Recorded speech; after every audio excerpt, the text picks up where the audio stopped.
C'est le jour du départ en retraite de Jojo à le Malzébu. Il faut employer la manière forte pour pouvoir attraper Jojo, lui faire sa prise de sang et ensuite le charger dans la bétaillère. Voilà le pépère. Je suis allée récupérer notre pélican qui était hospitalisé en fait à la clinique de Nantes. Il va être isolé malheureusement dans un box où il va être tout seul, en attendant de guérir. Voilà, gros loulou. Là, doucement.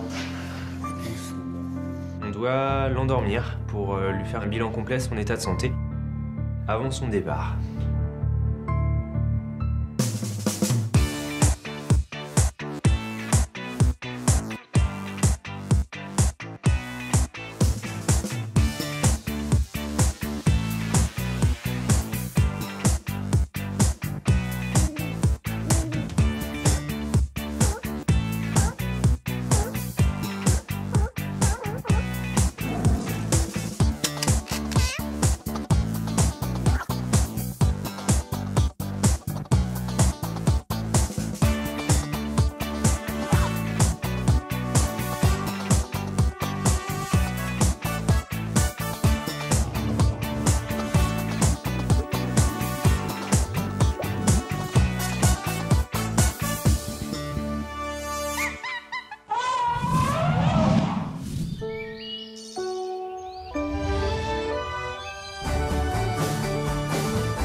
Je m'appelle Cyril, je suis vétérinaire aux Eaux de la Flèche.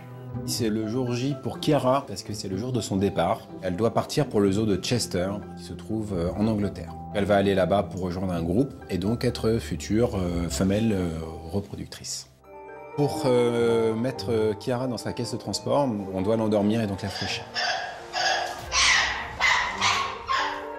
La flèche arrive dans son bras, donc il faut attendre à peu près 5 minutes, je pense, pour avoir les premiers effets de l'anesthésique.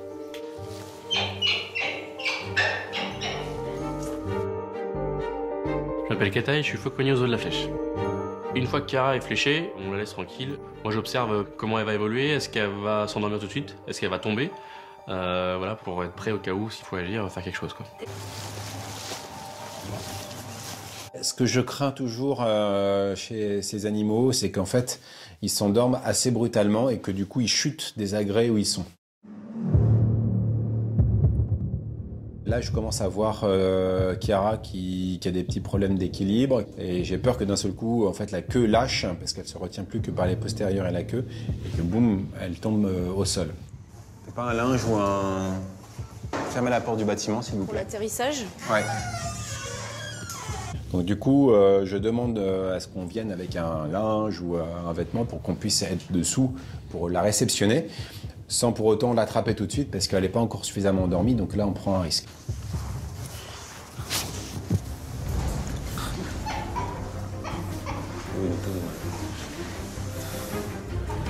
Tiens, Cyril.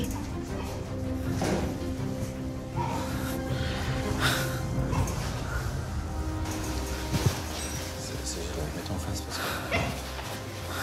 pour l'instant on va pas arrêter de prendre, c'est juste. Il va y aller, ma belle. Attention, attention, attention. Voilà. Il faut la laisser se décrocher tout doucement. Voilà, lâche tout doucement. Voilà. Dingo, Chiara tombe pile dans le suite, donc Piche et Kataï amènent la caisse de transport. Ouais, j'avais un vieux camion pour Je m'appelle Barbara, je suis responsable du secteur oiseaux. Elle dort. Elle va se réveiller tout à l'heure. Je suis avec mes enfants, ils aiment bien assister à des choses comme ça. Voilà, c'est des bons moments pour eux aussi. C'est vrai qu'après, du coup, tout s'enchaîne assez vite. Elle est dans sa caisse, on emmène la caisse dans le petit véhicule électrique. Elle est dedans. On va la voir après, ils vont la poser dedans. C'est des animaux qui sont côtoyés voilà, pendant des années tous les jours. Donc il y a toujours un petit quelque chose, évidemment, un petit pincement au cœur, je pense, pour l'équipe d'avoir parti un... Ça me fait quelque chose parce que voilà, on s'y attachait forcément, hein. On les connaît bien. Et puis ce qui était marrant avec Chiara, c'est que quand on lui donnait à manger à travers le grillage, c'était la seule qui venait directement à prendre avec la bouche. Donc les autres prenaient avec la main, donc ça c'était mignon quoi. Et puis bah voilà, voilà, elle était là depuis que je suis arrivé, elle était là, donc forcément c'est un petit départ quoi. Vous êtes sûr que c'est la bonne, hein? Ouais. Oui. Bah oui, c'est Chiara. Hop, regarde. La voilà. Du coup, alors une fois qu'elle est dans le véhicule, je vais quand même la voir forcément. C'est plus fort que nous, il faut qu'on la voie, même si on la touche pas. Et j'en profite pour la montrer de plus près à mes enfants. Hein? T'as vu, elle dort. C'est là, bébé. Ça a été un bébé, mais maintenant elle est grande, regarde, c'est plus un bébé. C'est elle qui va faire des bébés maintenant, dans un autre zoo. Allez, on laisse les gars partir. Ils ont peut-être pas que ça à faire.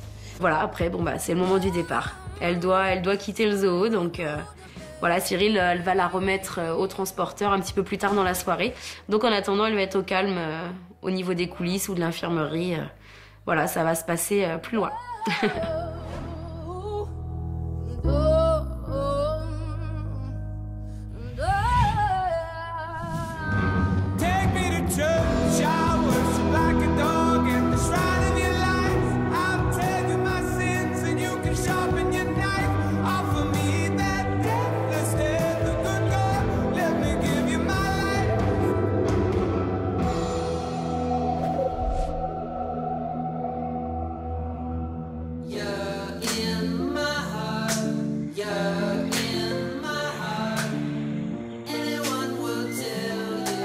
Je m'appelle Jeanne et je suis soigneur saisonnière au zoo de la Flèche, secteur nourriture et vivarium. Elle est où ma belle? Elle est là-bas. Et aujourd'hui, je vais nourrir la petite Blanquette. Elle est née il n'y a pas très longtemps.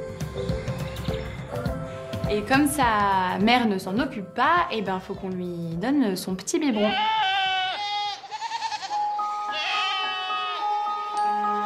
Hé ma Blanquette.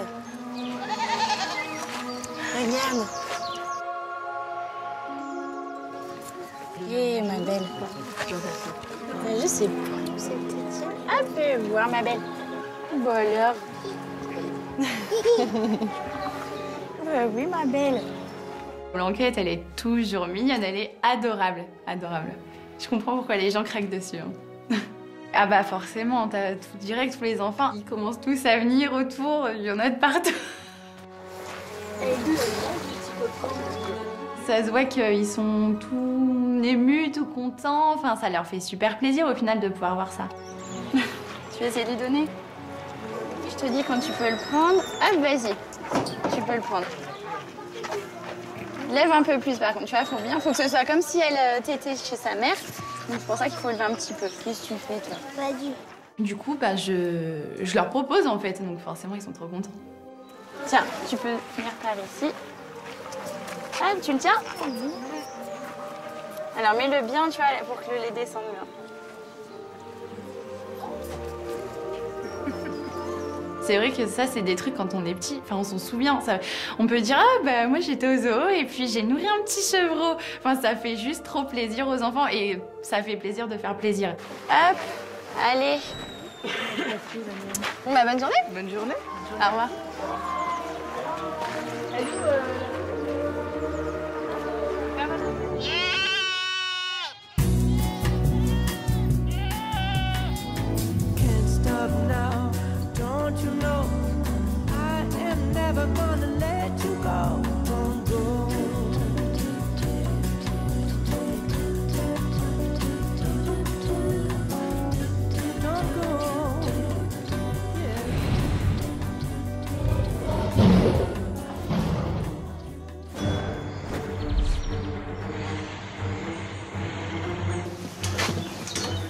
Ce matin, on a prévu d'endormir Kegala, notre femelle panthère du Sri Lanka.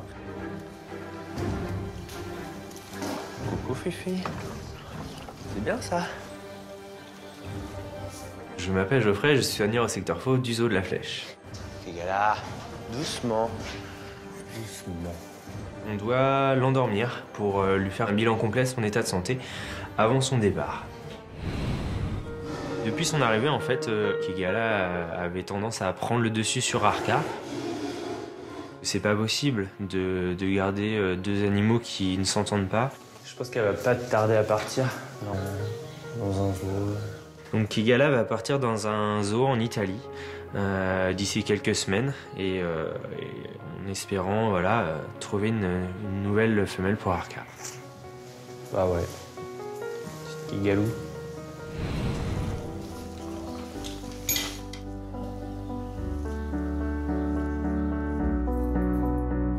Elle va partir pour le zoo de Naples, donc en Italie.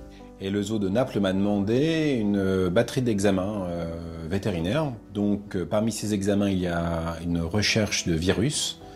Donc je dois l'endormir pour lui prendre du sang et faire donc cette recherche.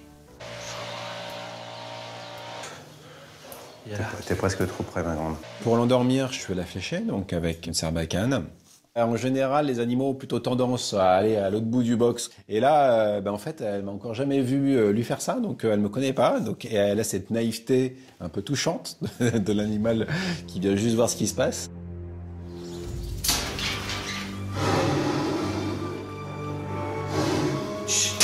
Non. Le petit souci, mais qui arrive souvent avec les fauves, c'est que quand elle est fléchée, elle va aller chercher la flèche avec la gueule et puis elle va commencer à la mordiller et dans ces cas-là souvent j'ai toujours la crainte qu'elle mange une partie de la flèche parce qu'il y a une aiguille quand même à l'autre bout et puis en fait là elle mange et elle avale le pompon. Tu retrouveras peut-être un pompon dans une crotte. En soi c'est pas très grave et il faudra juste surveiller que ça ressorte bien à un moment ou à un autre.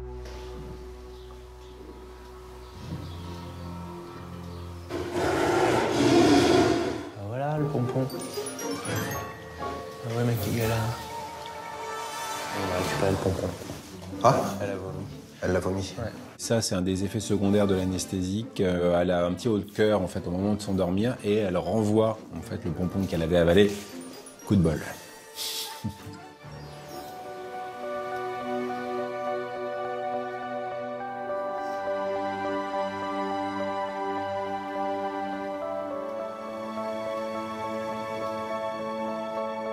Ses yeux commencent à être lourds et on la voit s'endormir tranquillement. On va pouvoir intervenir dans la loge. Tiens, tu vas prendre l'appel, tu rentres avec moi. Ok. On sait jamais, on peut toujours avoir un animal qui se réveille un petit peu soudainement. Je demande à Geoffrey de venir avec une pelle pour, s'il y a besoin, pouvoir l'écarter et puis nous donner un petit peu de champ pour sortir.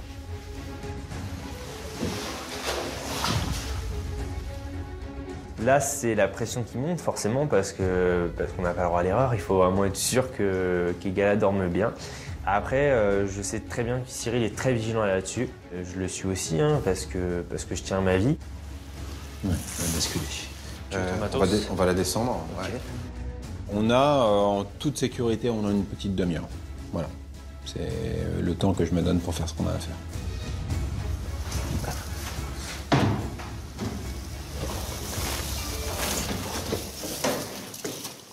On va se mettre à la lumière du jour.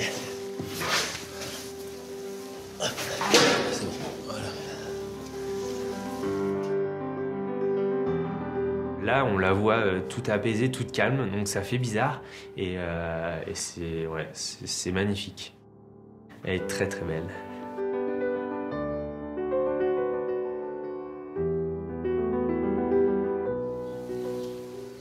Cyril, on commence à faire son bilan.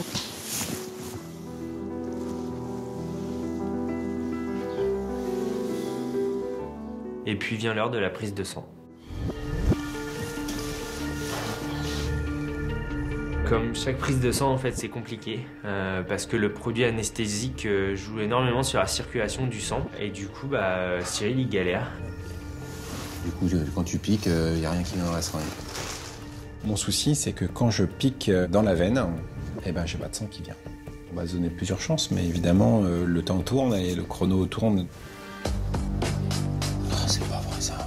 Mais pourquoi ça monte pas dans la seringue, bordel? Il y a une veine que j'arrive pas à utiliser, donc je tape dans celle d'à côté.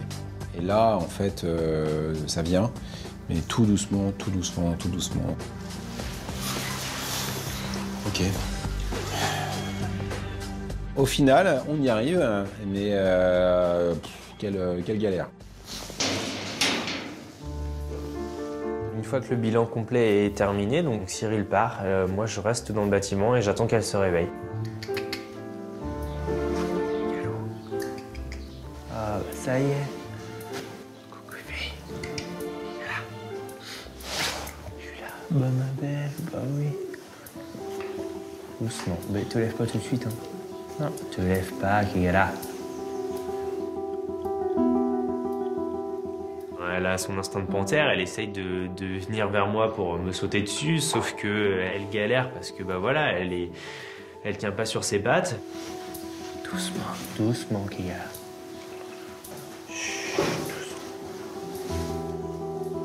Puis au final, elle tourne en rond, elle fait que ça limite. Bah ouais, ça me fait de la peine, mais c'est normal. D'instinct, l'animal a toujours envie de se relever d'un coup, alors qu'il faut pas en fait, et qu'il ferait mieux de rester couché. Bah oui, tu peux pas te lever tout de suite. Attends un peu, fille. Bah oui. Donc l'anesthésie est terminée. Maintenant, on attend les résultats et puis elle pourra partir. Donc ça fait un gros pincement au cœur, mais on est à la fois soulagé puisque je pense que ça ne peut être que mieux pour elle.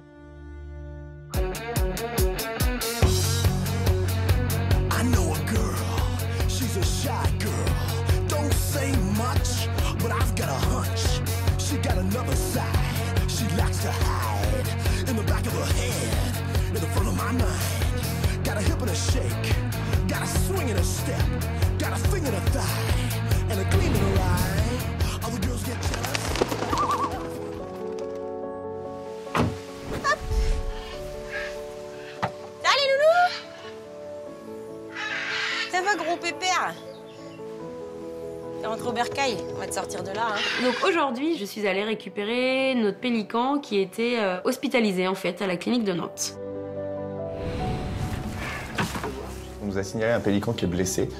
À l'intérieur de la cuisse, regarde droite. Je sais pas comment il s'est fait ça. Ça me fait vraiment mal pour lui quoi. Enfin c'est vrai qu'il doit avoir très mal. Vous allez lui faire un bandage du coup? Non, on va essayer. Ouais. C'est vraiment une très grosse plaie. C'est très entaillé. Parce que c'est tout déchiré là. C'est beaucoup plus grave que ce qu'on pensait en fait. La plaie est très étendue. On voit bien que ça saigne, donc on peut pas le laisser comme ça. La seule solution qui nous reste, c'est de filer à Nantes. Il y a une grande clinique vétérinaire, ça fait partie des cas urgents là. Donc là-bas ils l'ont recousu. Après voilà, donc le problème ça va être les bandages et j'espère qu'il va bien vouloir garder ses bandages. Ça va? J'accueille Barbara qui revient avec le pélican. Donc voilà le pépère. Ok. Donc voilà, on va pouvoir le sortir de sa boîte de transport. Il va être isolé malheureusement dans un box où il va être tout seul, en attendant de guérir. Attends, pépère.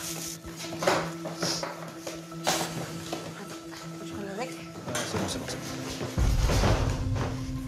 La boîte en elle-même est bien pour sa taille, mais alors l'ouverture est un peu petite. Donc c'est toujours assez sportif de le sortir de là. Allez Loulou, elle est où ton aile? Qu'est-ce qui passe? Attends. Hop. C'est le pansement. Ah. Allez, hop. Voilà, gros loulou. D'accord, donc il est collé ici. Ouais, parce que là aussi c'était ouvert en fait. D'accord. C'était ouvert tout l'intérieur de la cuisse et puis sur le flanc là. Et c'est collé jusqu'ici. Bon. Je le lâche? Ouais, tu peux. Ouais, Doudou. Il est super sympa ce pélican. Je relâche le bec, il a pas du tout l'idée de me pincer avec. C'est pourtant un oiseau qui est pas du tout habitué au contact avec nous. Quand ils sont sur leur île, dès qu'ils nous voient arriver, tout le monde se jette à l'autre bout de l'enclos. On a l'impression vraiment de les terroriser. Et là, dans ce box, c'est vraiment plus le même oiseau, quoi. Complètement différent. Il a pas voulu très bien manger là-bas, donc il a perdu 2 kilos. Ouais. Mais tu sais, d'être dans un box et tout, avec le stress, eux, ils mangent pas quand ils sont stressés. Hein. C'est vrai qu'à Nantes, on l'a pesé. Donc il pesait 9 kilos en arrivant et 7 en partant. Il a quand même maigri pas mal.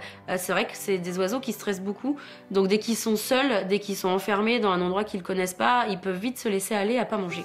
Petit loup. Faut pas toucher. Interdit de toucher au pansement. C'est sensible, hein. Petit loup. Bah oui. Ça le chatouille un petit peu, son pansement, c'est normal, ça commence à cicatriser. On voit bien qu'avec le crochet de son bec, il cherche à aller décoller le pansement. Tu vois, là, ça commence à se décoller. Ouais. Faut lui remettre un coup d'élasto ici. Ouais. Ici, revenir se coller là. On va pas attendre. Effectivement, il y a quelques petites parties du pansement qui commencent à se décoller. Le risque, c'est qu'il joue avec, forcément, avec son bec et puis qu'il enlève tout. Donc on prévoit quand même de refaire un bandage avec Cyril pour être sûr que ça tienne bien. Allez, hop. On va tremble pas. Voilà.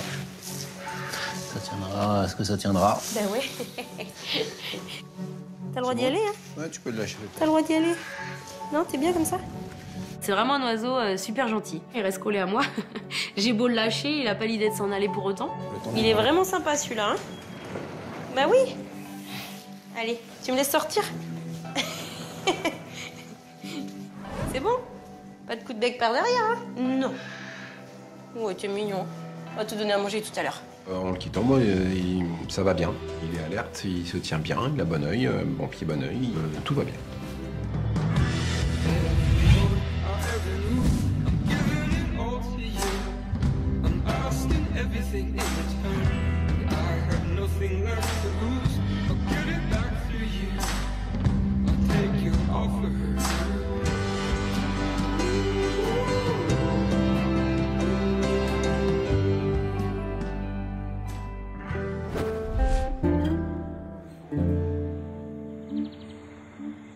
Aujourd'hui, c'est le jour du départ en retraite de Jojo le Belzébuth, qui fête ses 10 ans cette année, et pour lequel on a décidé d'offrir une retraite sur une pâture, en fait, en bas du zoo, une pâture qui nous appartient, donc qui ne sera plus présentée au public, et on présentera à sa place un jeune couple d'alpagas que nous avons tout juste reçu.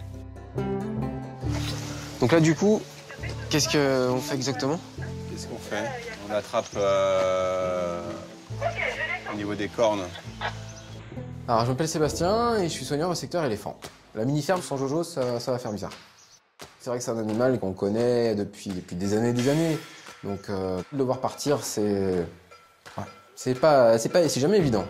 Il faut qu'on soit en tension pour pouvoir le charger. D'accord, donc on charge dans la foulée directe. Ouais. L'idée, c'est de charger cet animal dans ce qu'on appelle une bétaillère, c'est-à-dire une remorque dans laquelle on transporte les vaches. Donc, dans ces cas-là, il faut employer la lanière forte pour pouvoir attraper Jojo, lui faire sa prise de sang et ensuite le charger dans la bétaillère.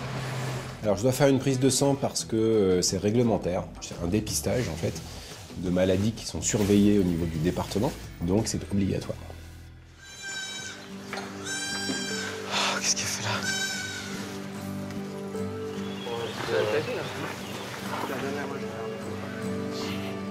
Donc, de quoi a-t-on besoin pour charger un zébu sans risque? Eh bien, il nous faut d'abord un lasso, puisque c'est avec ce lasso qu'on va lui attraper les cornes. Il est évidemment hors de question de lui mettre autour du cou, parce qu'on pourrait l'étrangler. Non. Ah. C'est un petit jeu de chat et la souris où en fait, lui, il tourne la tête d'un côté ou de l'autre. Ouais. On a eu le droit à une belle démonstration de l'assaut de la part de Cyril. Ouais, je pense qu'effectivement, il a des gènes de cow-boy ancestral. Hein. Ok les gars, ok. La technique, c'est de contraindre l'animal à venir contre le portail. Une fois qu'il sera bloqué contre le portail, on pourra venir normalement faire la prise de sang sans risque. Allez, vas-y, hop. Et il va nous falloir aussi des boucliers pour éviter qu'une fois que Jojo sera immobilisé avec les cornes, eh bien, il nous donne des coups de patte. Et là, Dieu sait que c'est important parce qu'en général, ça donne des bons coups de botte. Et le coup de botte, c'est jamais comme un cheval, une ruette comme ça. C'est un coup de pied latéral. Hein. Mine de rien, on peut se faire casser une jambe. Peut-être du renfort, hein? Non, ça va aller? Les zébus, c'est des animaux qui sont très puissants. Il faut quand même faire très attention.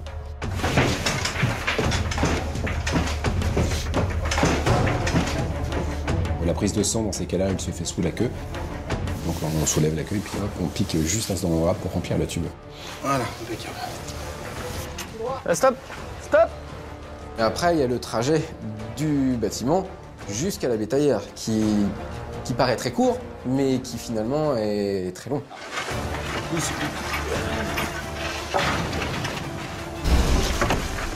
Plus grande attention, sinon il va.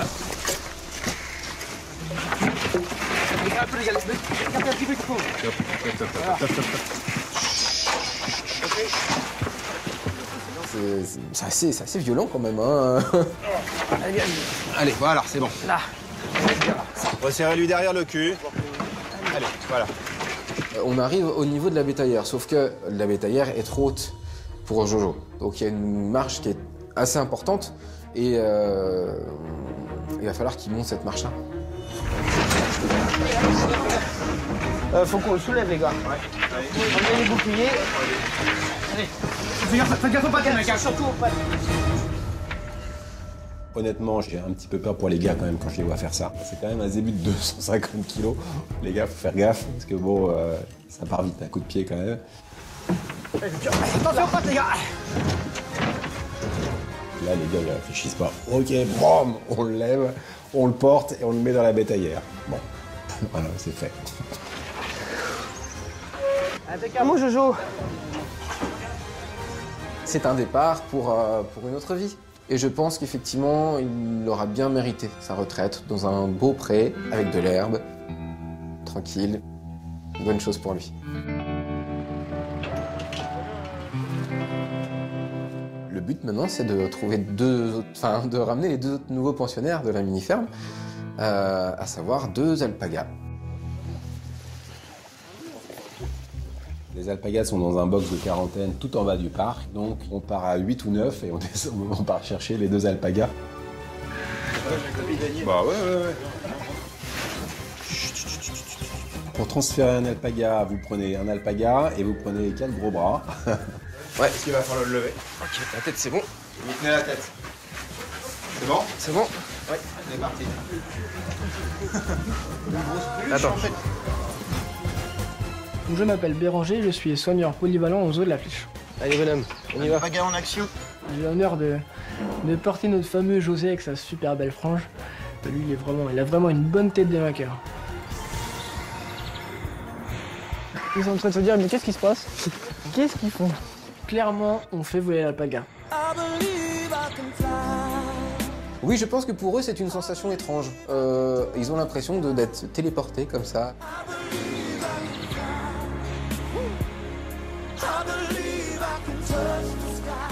On lui fait passer un moment génial. Je suis sûr qu'il kiffe. Du coup, il visite. En plus, il a vraiment l'impression qu'il regarde parce qu'il est comme ça. Donc ici, nous avons les attelles à votre gauche. Et donc, je lui explique ce que c'est. Donc, à gauche, nous avons des attelles. Enfin, j'imagine ce qui se passe dans leur tête. C'est juste génial. C'est juste génial. Donc, ils arrivent au niveau de la mini-ferme. Ils sont un petit peu traumatisés, ouais. Bon, ça se comprend un petit peu. Ils se sont dit, bon, on est arrivé de là à là, on n'a pas touché le sol. Il y avait 4 bonhommes autour de moi. C'est louche. C'est louche. Je les comprendrais, on ferait pareil, je dirais la même chose. Donc ils sont un petit peu traumatisés quand ils arrivent dans leur enclos. C'est une nouvelle vie qui commence, donc là c'est cool, ils vont pouvoir faire leur vie de couple, pouvoir faire des petits bébés par la suite, et voilà, ils vont faire une jolie petite famille. Donc ça c'est cool, ça va donner encore plus de gaieté à cette mini-ferme. Merci tout le monde, merci beaucoup.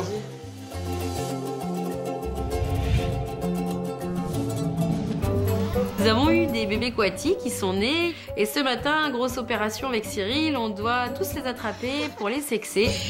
Lâche, je te tiens. Ils ont beau être bébés et tout petits, ils sont quand même bien vigoureux. On a un petit souci en fait sur la filtration des ours polaires. On pense qu'on a dans le système de filtration en fait un certain nombre de petits éléments qui font un tampon. On n'a pas d'autre solution que de plonger. C'est enfin la première vraie rencontre entre Hadès et Rewa. Mon but avant du coup cette première mise en contact, c'est de vraiment créer un climat de douceur et d'apaisement vraiment dans les loges pour que les 2 tigres soient hyper détendus, soient pas du tout ni apeureux ni agressifs.